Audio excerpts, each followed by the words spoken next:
My husband yelled at me on the phone, saying he wants a divorce. I thought as I came back from my work trip. He's fed up with me, but I've had enough too. If I say sorry, maybe he'll change his mind. I understand, I said to him on the phone. But instead of going to my husband's parents' house where he was, I went somewhere else. My name is Sophie, and I'm 28 years old. I got married to David, who is 2 years older than me, 3 years ago. To be frank, David is the son of the future CEO of the company where I work. Originally, I worked somewhere else. But after marrying David, I changed jobs. Now, I'm working hard in the same company as him, aiming to become the CEO's wife someday. David wasn't sure about me working there, but when the current CEO, who is his dad, ordered it, there wasn't much to discuss. My job keeps me really busy, and I often have to go on long business trips. We've been wanting to have a baby, but with our hectic schedules, it's been hard to relax enough for that. Lately, things between David and me haven't been great. We're both really busy, and we end up arguing about small stuff a lot. Just the other day, David got mad at me as I was getting ready to leave for work. "Hey Sophie, why didn't you wake me up when I asked you to?" "I did wake you up a few times, David, but you yelled at me to leave you alone and said you'd wake up by yourself, so I went ahead and made breakfast." "What? I never said anything like that. Don't lie to me." "I'm not lying. I tried to wake you up at least 20 times and your alarm was blaring the whole time. You can't imagine what's going to happen if I'm late today. I'll get chewed out by my dad again. Why do I have to be the one who gets yelled at when it's his fault for not waking up?" At first, I put up with my husband's unfair scolding, but eventually, I started standing up for myself. This led to a big fight recently where he said, "I want a divorce." Thankfully, our in-laws stepped in and stopped things from getting worse. Still, I was getting really tired of him bringing up divorce every time we argued. One day, while I was getting ready for a business trip, my husband came up to me looking upset. "Hey Sophie, you're leaving for another trip, huh?" My husband always calls my business trips like they're not important. "It's not just a trip, it's a business trip. Why do I have to keep explaining this to you?" I replied, feeling frustrated. "Must be nice always going on trips and neglecting the housework. You're probably just going sightseeing after pushing all the house chores on me, right? Listen, that's enough. This is for your company, you know. Why can't you just accept that it's a business trip?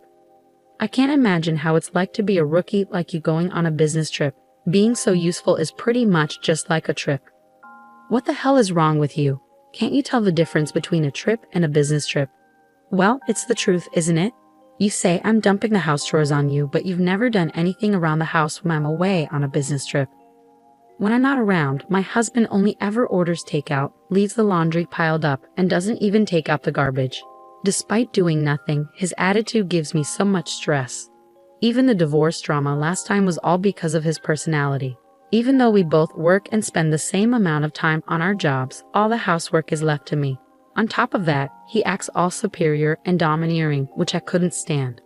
Trying to discuss it with him is pointless as he never admits to any fault on his part.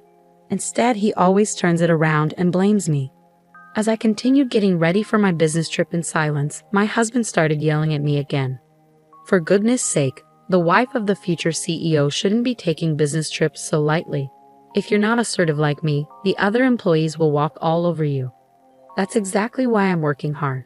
I need to learn the job and meet with different clients. And yes, being the CEO's son helps. But we also have to acknowledge the efforts of all the employees who work hard to keep the company running smoothly. What are you talking about?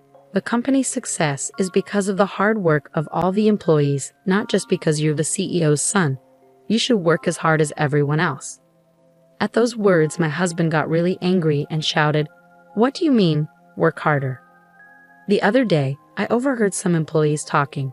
They said you always pass off overtime and difficult tasks to others and complain a lot. What? Who said that? I'll fire them immediately. That's not the point. Can't you see that you're the one in the wrong here? Can't you see that you're just riding on your father's reputation? My husband's eyes widened with anger, and he grabbed my bangs roughly. Don't get too ahead of yourself. Who do you think got you this job in the first place? Ouch, let go. You're only able to work at this prestigious company because you're married to me, got it? Refuse the business trip. I won't allow you to neglect our home for some work trip. I've explained it many times, it's for my job. I can't just refuse. Shut up. Stop arguing back.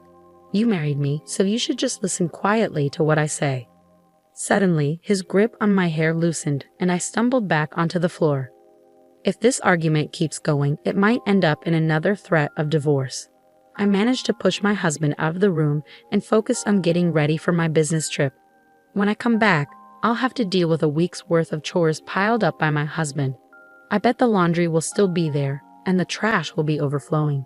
Just thinking about it made me feel exhausted even before the trip. The next day, as planned, I headed off on my business trip. I focused on my work and didn't let personal issues get in the way. When I got back home after a week, I couldn't believe what I saw.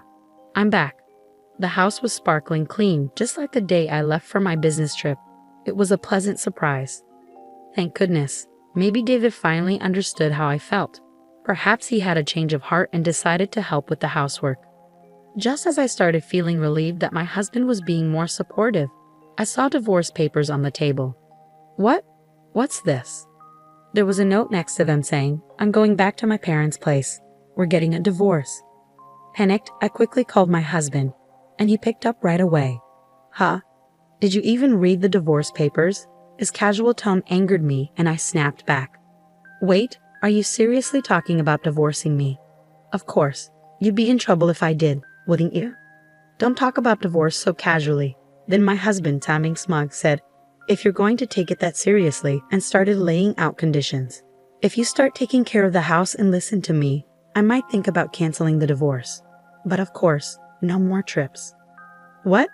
Like it wasn't just a trip." "Huh? Are you talking back? If you are, then I'm divorcing you. You're such a nag." "A nag?" He calls me a nag when he can't even do a single thing around the house himself. If he's up for it, so am I.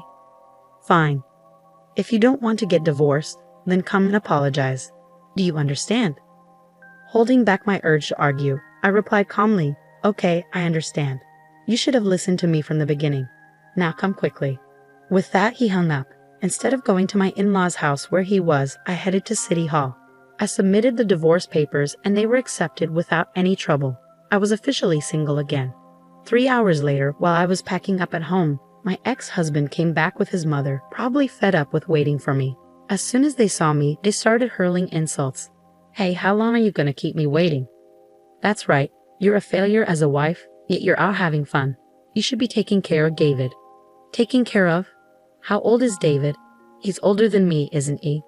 I fired back, feeling frustrated. As I retorted, their brows furrowed in anger. "Shut up, stop being stubborn, and apologize quickly. We're really going through with the divorce. If anyone will be in trouble if we get divorced, it's you, Sophie. You could have been the wife of the next company president, and you're okay with acting this way? And you. If you divorce me, you won't be able to live in this luxurious lifestyle. Are you okay with that?" "Well, I never thought you were a good match for David in the first place, so I really don't care." At a loss for words, my ex-husband grinned devilishly. "Fine, this is your last chance. If you don't apologize now, we're getting a divorce. I'll even kick you out of the company. Decide quickly." At that moment, anger surged through me like a fireball. I had to make him understand the reality of the situation. "We're already divorced, you know." "What?" "Just as you wished. I've already submitted the divorce papers and they've been accepted, so I'm no longer your wife." "What?" Her ex-husband and mother-in-law stood there in shock. After a moment of silence, he finally spoke up. "What are you talking about? This must be a joke, right? You wouldn't?" "Why would I lie? If you don't believe me, you can check the records yourself." "No way."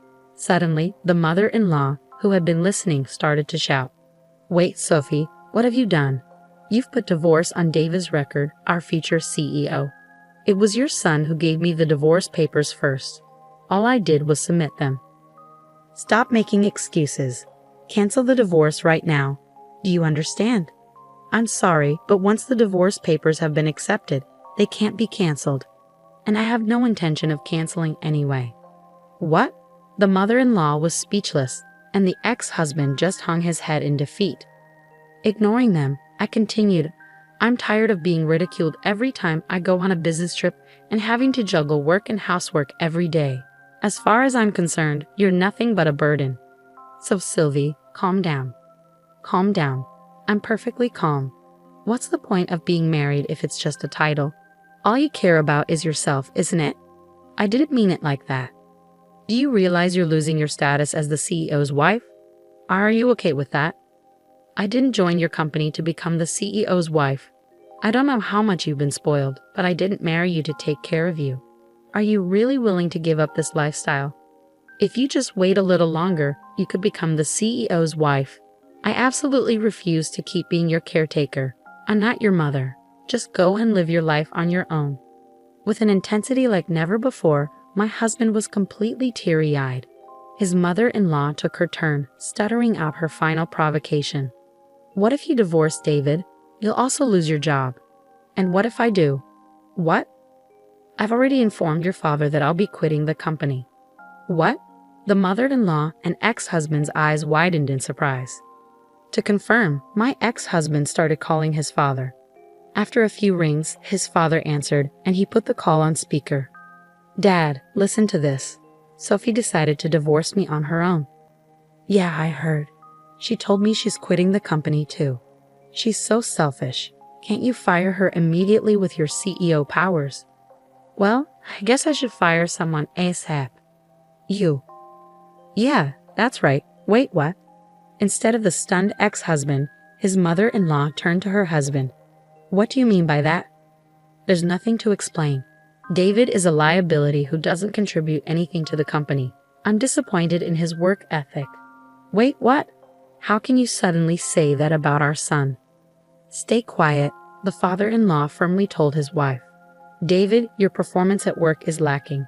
You misuse company resources, make inappropriate advances towards female colleagues, and complain about trivial things like the cafeteria. You're just not cutting it. Do you think I don't know that your subordinates consider you incompetent? No, that's not true. It can't be. I can't protect you any longer, even if you're my son. You understand this, right? Just because you're the boss's son doesn't mean you get special treatment. But that doesn't mean you have to fire me. The only thing I can commend you for is marrying a capable wife. Sophie will continue to work for the company, but you're fired, David. At his father's words, my ex-husband's eyes widened in shock. Unfazed by his reaction, the father-in-law continued, Unlike you, Sophie is diligent in her work and brings in a lot of contracts. She's highly respected by our clients. Many companies have chosen to work with us because of her. But she was only sent on business trips because she's new. Don't be ridiculous. We trusted Sophie, so we gave her more responsibilities. You made fun of her, calling it a vacation or something, didn't you? No, I didn't. Let me make it clear. There's no place for you here until you become independent. Never come back to this house, understood? No way. And so, my ex-husband was disowned by his father-in-law, lost his job, and couldn't even return to his parents' home. When his mother tried to defend him, his father blamed her for spoiling him and gave her a divorce notice too. They used up their savings to live in an apartment, but they struggled to find work, and their unemployment continued. I still received messages from my ex-husband. Sophie, I was wrong. I won't make fun of you anymore. I promise to take care of myself, so please come back. I can't take it anymore. Help me. He was so persistent that I finally blocked his number. I shouldn't have to deal with that mama's boy anymore. On the other hand, I'm still working hard under my father-in-law, who is now the CEO. I have my own team, and I'm enjoying fulfilling days. I'm grateful that my father-in-law is a supportive manager. From now on, I want to pursue my goals without being held back by meaningless family ties.